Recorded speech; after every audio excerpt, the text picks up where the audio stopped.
friends, today we are going to discuss about the role of a photojournalist. You would have understood by now that the backbone of photojournalism is the photojournalist. A good photojournalist is both a skilled photographer who uses the camera and other equipment to his best advantage. He must also be a thinking creative person who mixes techniques and judgment to capture images as they happen because news events do not wait for the photographer.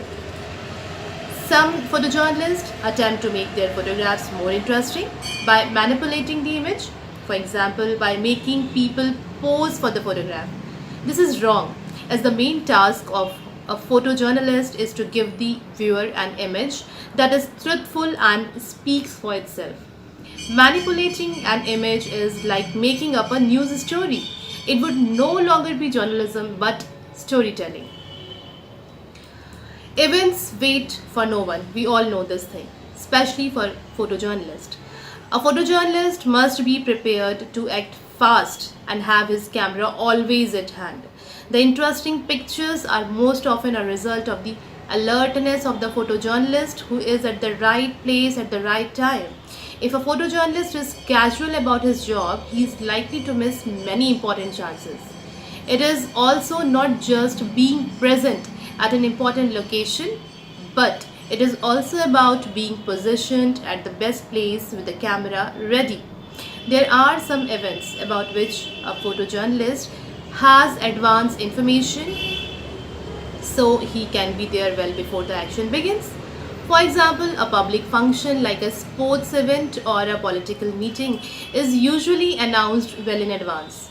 Newspapers are informed about the time and the venue. If the photo editor thinks that the event is important, he will assign a photojournalist to attend the event. The photographer will take pictures of the participants, the audience, the venue, etc. However, there are events that no photojournalist can prepare for, like a terrorist attack, a riot, a train accident, an earthquake, or a bridge collapse. If a photojournalist is present when something like this occurs, he has to act quickly while at the same time ensuring his own safety. It is rare for photojournalists to capture terrorist attacks, serious accidents, or major natural disasters as they happen. It is usually the aftermath that the camera captures. The photojournalist then tries to take pictures that convey the sense of the event, its magnitude, and its impact on people, and the place where it has occurred. The best pictures are a result of the judgment and sensitivity of the photographer. Only a small section of pictures appear in the newspaper each day. Why this is so? Just as not all the news stories gathered by reporters get published in a newspaper, not all pictures taken by photojournalists get published.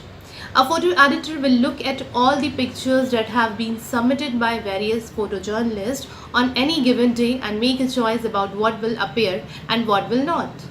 Let us see how this is done by the photo editor.